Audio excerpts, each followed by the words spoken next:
Fala pessoal, tudo bem? Prazer estar aqui falando com vocês. Eu sou Vivi Santos, especialista em diversidade, equidade e inclusão, e estou aqui para a gente fazer mais um papo de corredor. Estou aqui com duas feras, a Cláudia Colaferro e a Natália Alves. A gente vai falar um pouquinho sobre diversidade no topo. O que a gente percebe é que há investimentos, eventualmente há investimentos para que diversidade aconteça na base das empresas, mas há barreiras estruturais importantes que impedem com que esses grupos diversos avancem até os cargos de liderança, até o topo das companhias. A gente tem muito conteúdo para trocar com vocês e eu espero que seja uma conversa muito bacana. Vou pedir, por favor, então, para as nossas duas convidadas se apresentarem. Começo aqui pela Cláudia. Olá, como vão todos aí? Então, eu sou Cláudia Colaferro, eu queria começar contando um pouquinho do histórico, porque quando a gente fala do topo, né, assim, eu quero contar assim que eu já estive no topo e estou no topo, mas de um outro topo, vamos contar um pouquinho aí, são 30 anos em multinacional, eu passei por Unilever, Coca-Cola, Motorola, Philips e Dentsu, onde eu fui presidente desde 2012. Então, esse cargo conheço bem, estando dentro das multinacionais, conheço as dores, os desafios, né, o quanto a gente tem que lutar para mudar as coisas internas, as políticas e tudo mais, e eu resolvi empreender depois de muito tempo, mais de 30 anos nesse mundo executivo, por realmente querer fazer alguma coisa para mudar essa diversidade, a ausência da diversidade na liderança. Né? Eu acho que vocês sabem os números, mas se não, são 5% só do número de CEOs mulheres, né, nas empresas no Brasil, e o número maior que existe é nos países nórdicos, que esse número é 15%. Então, de verdade, a gente tem muitas barreiras para transpor, né? E eu montei a Ângelos, então é uma plataforma com a missão e o propósito de treinar mulheres para liderança dentro das organizações. Somos mais de 300 executivas C-level, tá? E diagnosticando, fazendo planos específicos para cada uma e propondo, então, esse treinamento, esse preparo com uma de nossas mulheres executivas que estão à disposição. E é isso que eu estou fazendo hoje, quer dizer, eu estou atuando exatamente no que nós vamos conversar hoje. Obrigada pelo convite. Maravilha, gente. Já viram que a Cláudia traz um conteúdo super especial para a gente. Mas agora a gente vai conhecer um pouquinho sobre a Natália, que é VP de People na Well Hub. Oi, gente, tudo bom? É um prazer estar aqui com vocês, é sempre um prazer estar com o iFood, super parceiro nosso. Obrigada pelo convite, prazer já conhecer a Cláudia Vivi aqui. Eu acho que, assim, eu trabalho no Well Hub já vão fazer aí quase 10 anos, tá? Então, para quem não conhece o Well Hub, somos uma plataforma, a maior plataforma de bem-estar do mundo, tá? E a minha trajetória, ela sempre foi na área de recursos humanos, sou psicóloga de formação. No Well Hub, aí passei por alguns países, então a gente somos uma empresa global com muitas barreiras culturais também, né? Então a gente olha para a diversidade, assim, até pensando regionais, enfim, todas as barreiras que a gente tem para tratar e adaptar aí demograficamente tudo que a gente olha, tá? É um prazer estar aqui com vocês, tá? Vou adorar bater esse papo, conhecer mais também sobre o que a Cláudia está fazendo e bora! Bora lá, então, pessoal. A gente vai aproveitar bastante o tempo aqui com essas duas feras. E eu começo trazendo, então, uma pergunta para a Cláudia. Cláudia, você que trabalha há anos desenvolvendo lideranças femininas, me conta um pouquinho na sua experiência. O que mantém o topo das empresas tão resistente à mudança? Mesmo quando existem investimentos na base, a gente vê que a base, de repente, é um pouco mais diversa, mas o topo das empresas é sempre muito mais resistente, muito mais difícil, ou tem um acesso muito mais difícil. Conta pra gente como é que você percebe essa questão. Gente, eu queria trazer para vocês que são questões estruturais, mas também tem culturais, né? Então, assim, vamos começar pelas coisas mais básicas, que são as nossas cabeças, né? Todos nós temos vieses, né? Do que a gente veio fazer nesse mundo. As mulheres vieram com alguns papéis, os homens vieram para outros. A gente pensa que as mulheres fazem bem uma coisa, os homens fazem bem na outra. A gente foi talhado pensando para acreditar nessas coisas, né? Então, existem muitos credos que a gente precisa transpor. E é um trabalho de longo prazo, certo? E o longo prazo pressupõe, então, você de fazer um diagnóstico e fazer um investimento por mais tempo. Porque coisas que estão aqui, para mudar, gente, o nosso cérebro, ele adora ficar do jeito que ele quer, do jeito que ele é. Então, assim, para mudar tem que ter coisas muito longas. E, às vezes, eu falo, a liderança mesmo, para se propor a fazer um investimento onde isso tenha que, de verdade, ser diagnosticado e ser atuado para a mudança, tem que demorar mais, talvez, até o tempo que essa pessoa está lá. Né? Começa por aí o negócio. Então, é uma batalha que ele quer, né? Assumir, trazer, e aí começam as questões de quanto isso vai custar, que essa é uma outra questão, porque até a base chegar lá em cima, haja investimento. Estou falando porque eu mexo justamente com esse material humano, tanto das mulheres quanto dos líderes, né? E isso, de verdade, toma tempo e muita vontade de mudar, né? Então, a gente precisa ir mostrando quais são os grandes benefícios para que isso aconteça. E aí vamos falar de algumas coisas. São políticas, né, para que a inclusão e a diversidade, na verdade, não é só você colocar para dentro, você precisa mudar a estrutura, você precisa trazer letramento para a cultura, para que ela realmente queira, né, trazer as pessoas que, entre aspas, vão incomodar, porque pessoas diversas trazem de verdade outros aspectos para a questão. E, às vezes, numa reunião, você quer só que as pessoas concordem com o seu ponto de vista e não tragam questionamentos. E é justamente esses questionamentos, essas visões diferenciadas, é que trazem soluções. E no mundo que a gente está, gente, VUCA, qualquer das siglas que vocês estejam na cabeça, né, precisam ser desafiadas dentro de casa, para que a direção estratégica seja mais rápida, inclusive, num teste no mercado, e você quebre, né? Então, é partir deste ponto é que a gente precisa convidar, né, aqui a liderança de verdade invista em programas de longo prazo para que hajam mudanças, mas medindo para saber que tem sim impacto nos seus resultados. Não é só investimento que a gente está falando. Eu acho que a falta de ferramentas de medição é que fazem muitas vezes que também eles não queiram trazer para dentro. Tá? Então tem isso, tem estrutura, tem a nossa cabeça, cabeça da mulher e tudo mais. Mas a gente vai falar isso, acho que ao longo da conversa. Vamos sim, com certeza. A gente vai falar de bastante coisa ainda. Bora lá, Natália, me conta um pouquinho. Quais barreiras você acha que ainda precisam ser superadas para que a gente tenha lideranças mais plurais e mais representativas nas empresas?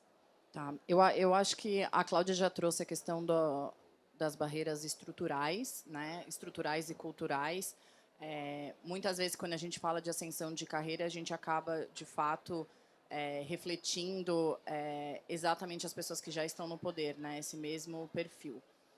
No nosso caso, como empresa global, quando a gente tem algumas barreiras culturais e a gente tem que olhar para o contexto diversidade nesses diferentes contextos locais. Não deixa de ser a mesma coisa, que é um pouco o que a Cláudia falou. É assim, é estrutural, é a forma como as pessoas pensam.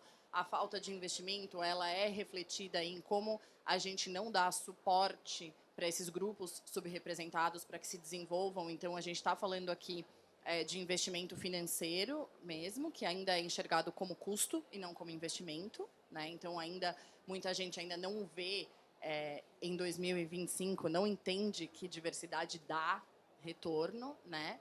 E é um investimento, mas eu acho que também a forma, a dedicação, o tempo. Então, a Cláudia falou um pouco de letramento, a gente tem que preparar líderes para receber pessoas diversas. Então, existe o treinamento, que é como você desenvolve uma pessoa para ela atingir todo o seu potencial, e a gente pode falar de qualquer grupo subrepresentado, mas também como que você capacita esses líderes para acolher pessoas diversas e para estarem preparados ali para genuinamente, enfim, com muita intencionalidade, desenvolver essas pessoas que a gente quer receber.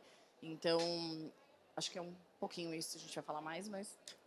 É isso, gente. A Natália trouxe um ponto super importante, que é, de novo, a inclusão dos ambientes. Quando a gente diz aqui que diversidade é uma ferramenta potencializadora dos resultados do negócio, a gente diz que isso acontece a partir da premissa de que as pessoas se sintam pertencentes a esse espaço. Isso acontece a partir da premissa de que elas se sintam incluídas nesse lugar. Ninguém consegue ter uma performance de criatividade, de inovação, em um lugar onde você se sente totalmente diferente, totalmente destratado, num lugar onde você não tem conforto. Então, um ambiente inclusivo é a premissa da prática rentável da diversidade. Se a gente não tem um ambiente que vai incluir pessoas, não importa a demografia que você tem, o seu resultado talvez não vai aparecer. Conteúdos de letramento, conteúdos de sensibilização, o compromisso das lideranças é fundamental para que a gente consiga, de fato, avançar nesse tema. Vou trazer mais uma perguntinha e agora para as duas, tá? Como que a gente cria um caminho mais claro e mais acessível para que os talentos diversos cheguem a posições de liderança? Quem começa? Bora com Cláudia. Vamos lá, vamos lá. Então, eu acho que, assim, para criar um caminho, para começar, tem que ser pauta, né? Tem que ser realmente a pauta da liderança da organização. Você não cria caminhos por pressão de baixo só, porque aquilo vai ser cortado, de alguma maneira, a verba vai ser cortada, a pauta vai virar. Então, assim, é um compromisso da liderança criar este caminho, né? E como é que você cria esse caminho? Tem uma série de coisas que eu acho que o caminho que vai ser para cá, para o iFood, não vai ser igual ao da Hub, não vai ser igual para outras empresas. Tem que ter um mapeamento, né? Que tipo de gente você tem aqui, quais são as oportunidades que você tem para criar a inclusão, então, né, dessa diversidade aqui dentro. Então, primeiro é um diagnóstico mesmo, né? Porque você precisa saber o que você precisa ter aqui dentro, o que está faltando, né? E para você vai ser um, para o outro vai ser outro e tal, tal, tal. Então, primeiro é um diagnóstico. Segundo, é um plano consistente. Terceiro, gente, o público que está sendo convidado para o baile, na verdade, ele precisa querer estar aqui. Então, para isso, é um autoconhecimento, né? Essa pessoa, às vezes, ela tem uma idealização da empresa e acha que vai ocupar esse espaço. Não tem noção do que veio trazer para essa festa. Então, eu acredito que para essa pessoa ser treinada e preparada para estar aqui contribuindo e realmente trazendo resultado para o negócio, existe um programa para ela, para que ela traga resultado e que aquela iniciativa, portanto, não seja destruída, porque é muito fácil uma empresa começar qualquer coisa, né? E depois não ser exatamente o que precisava e ter colocado a pessoa e falar, viu, não precisava desse povo. Né? É muito fácil dar desculpa, né, para a coisa não dar certo, porque vai ter dor.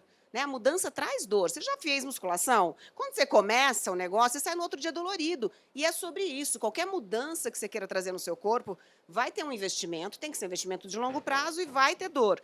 Não é diferente numa cultura. Né? Então, eu acho isso, que você precisa mudar a liderança, precisa ter diagnóstico, né? A liderança precisa querer diagnóstico, planejamento e realmente preparação das pessoas que vão entrar nesses papéis com muita vontade de também querer trazer a sua contribuição para trocar esse jogo. Eu acho que é um pouco essa formuletinha fácil, rápida, que não é nada fácil, mas rápida para a gente manter esse papo. Por mais que ela não seja fácil e rápida, eu acho que ela não é diferente do negócio. O negócio é exatamente isso. Você investe, você ajusta a rota, você investe, coloca recursos, coloca grana, porque é sobre grana. Aprendi com a Cláudia hoje que ESG pode ter uma outra leitura que é sobre grana. Então, aprendi que é sobre grana. E não é diferente de como se faz em nenhum outro aspecto. Acho que diversidade, às vezes, é visto como algo, um investimento conservador, associado a custo, mas tudo que você quer que dê certo numa empresa, você investe, cria um plano tático, cria um plano estratégico, coloca recursos e faz dar certo. Com diversidade, não pode ser diferente. É isso que a gente fala quando a gente fala de compromisso. É isso que a gente espera quando a gente fala de compromisso das empresas e compromisso perene, de longo prazo. O problema de hoje a gente não vai resolver amanhã, é importante dedicar recursos para isso durante um longo período. Conta para mim também, Natália, a pergunta é a mesma, quais barreiras ainda precisam ser superadas para que a gente tenha lideranças mais plurais e representativas?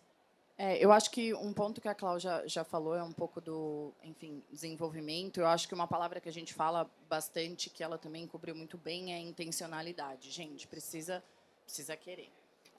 Conectando um pouco ao que você falou, precisa estar atrelado às necessidades do negócio. A gente pode falar um pouco de acho que visibilidade, desenvolvimento, e vou falar um pouco de dados, mas assim, visibilidade. A gente precisa dar visibilidade para esses talentos diversos, trazê-los para dentro, etc., que parece óbvio, mas não é, na prática, tão óbvio assim, quando a gente vai trabalhar com isso. Mas dados. E os dados, eu acho que o investimento em dados, ele vai setar para onde você está partindo e talvez não na busca do ideal ou qual que é o final ali perfeito, mas como você avança constantemente. É um avanço contínuo.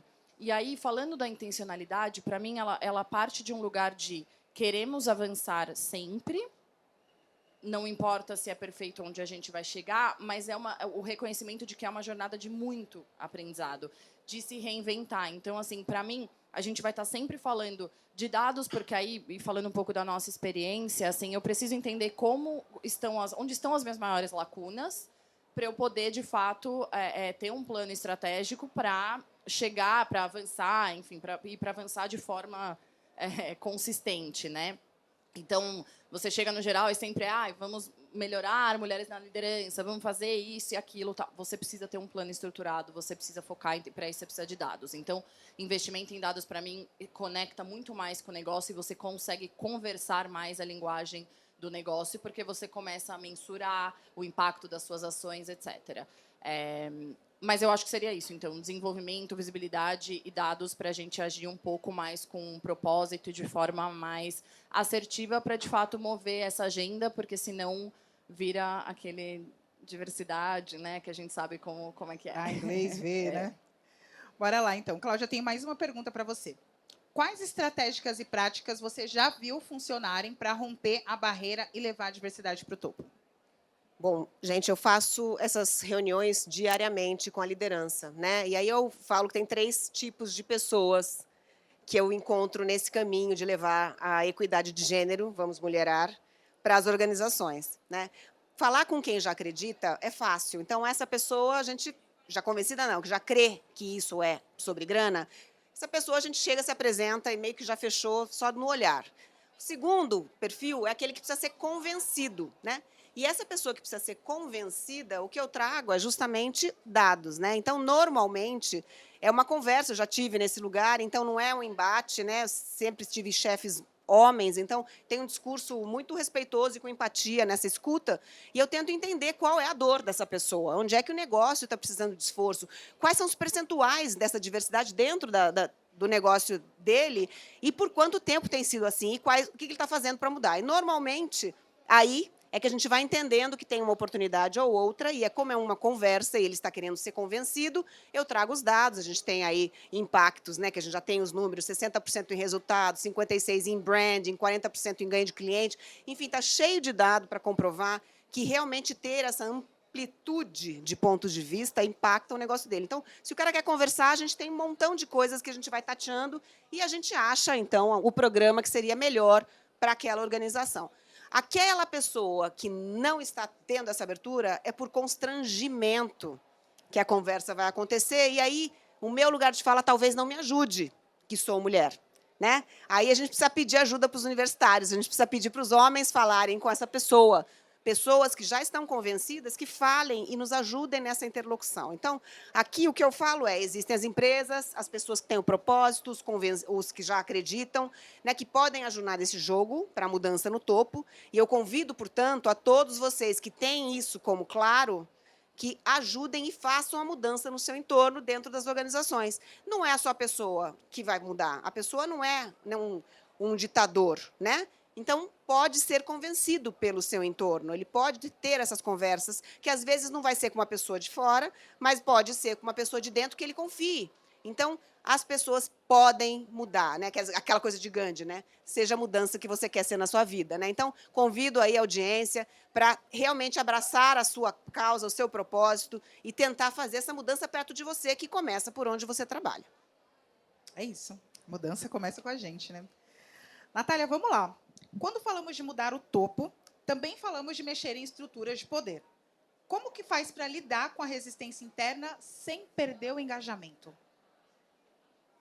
Tá, eu acho que, assim, é natural, não sei se natural é a palavra aqui, mas eu acho que é natural que se tenha resistência sempre que a gente mexe em estruturas de poder, né?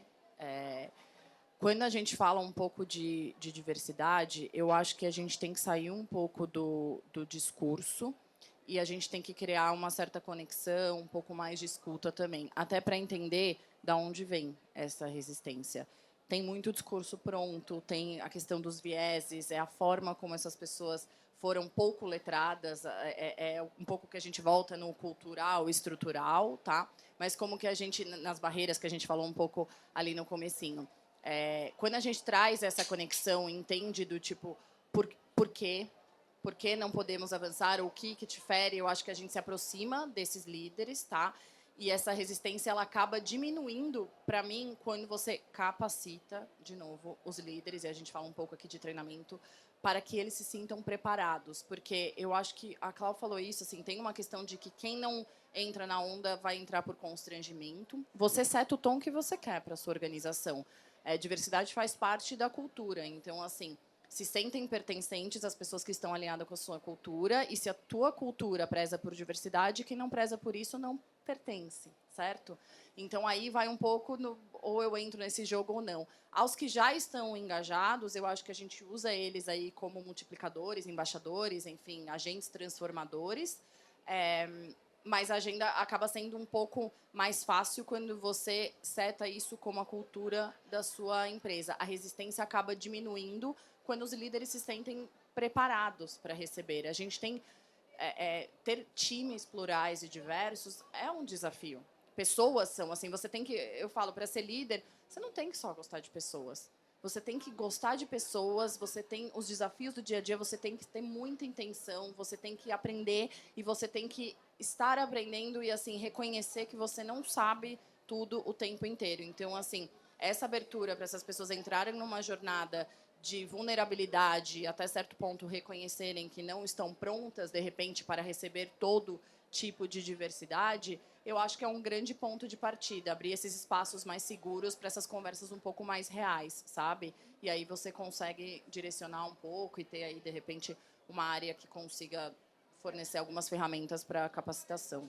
Concordo. E acho que esse reconhecimento pode ser um ponto de inflexão para o momento da responsabilização, para o momento em que a pessoa se vê como responsável de buscar esse conteúdo, de buscar esse letramento, de buscar esse aprendizado, essa skill. Eu acho que quando a gente fala de liderança inclusiva, a gente está falando da skill do líder do futuro. Se você não domina esse skill como comunicação, como outras skills, você está se tornando um líder menos interessante para o mercado, menos empregável, eventualmente. Então, é bem importante tá atento a essas questões, assim como a gente está olhando para hard skills como AI, é importante a gente olhar para pessoas que ainda são um ativo ainda e devem ser por muito tempo um ativo muito importante para as empresas. Bora para mais uma perguntinha aqui. Essa é para as duas. A gente está caminhando já para o final do nosso papo.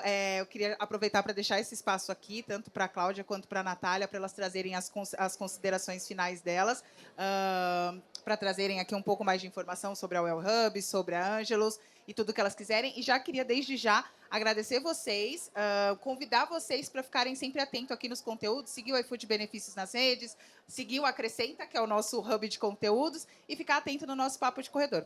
Cláudia, quer trazer suas palavras finais? Sim, eu quero me colocar à disposição, né, para ajudar na transformação do mulherar dentro das organizações, né? Eu colocar essas 300 C-levels que estão junto na Angelus para a serviço, né, dessa mudança de percentual, porque os 136 anos para a mulher chegar na equidade de gênero na liderança, gente, pelo amor de Deus, são 5 gerações. Né? É muito tempo e muito dinheiro deixado sobre a mesa, quero só colocar isso. Então, a Angelus é uma das empresas que pode fazer isso, se vocês acharem, eu me deixo à disposição, angelus.network, para vocês nos chamarem, para fazer diagnóstico, para desenhar plano e para, de verdade, começar a transformação dentro da cultura organizacional da sua empresa. Obrigada, Vivi, obrigada, Nath, por estarem com a gente. Foi um prazer ter você aqui, Nath. Vamos lá. Eu acho que, para mim, uma grande mensagem é que diversidade ela já não se sustenta mais como vitrine. Eu acho que as empresas têm que começar a enxergar que as pessoas elas enxergam assim a diferença, a distância do discurso para a prática. Na era digital que a gente vive, é tudo muito orgânico. Você tem suas pessoas colaboradoras, assim, você não consegue mais não ter diversidade como estratégia e ter apenas para fora. Então, assim, colocar diversidade como estratégia, entender que isso traz inovação, retenção de talento, está conectada à sustentabilidade do negócio e que não é uma pauta de RH e de comunicação, é uma pauta que atravessa todas as nossas estruturas, atravessa a liderança, atravessa o negócio. Então, acho que precisa sair um pouco dessa agenda aqui nossa de RH ou de outros parceiros aí, como a Cláudia, que de fato querem transformar, mas a gente precisa entender que é uma função de todos nós e todo líder deveria ter essa responsabilidade e estar capacitado aí para liderar times mais plurais. Acho que é isso. Boa, Nath, muito obrigada mais uma vez. Pessoal, diversidade que não desafia o topo é diversidade para inglês ver. É preciso coragem e comprometimento para que a gente consiga fazer todas as mobilizações e trazer todo o avanço que a pauta de diversidade precisa. Diversidade não é aspecto social, não é caridade, é uma fonte de força, é uma ferramenta com alto potencial de alavancar muito os resultados do seu negócio. Conto com vocês acessando os conteúdos aqui no nosso Acrescenta e encontro vocês no nosso próximo Papo de Corredor. Tchau, tchau.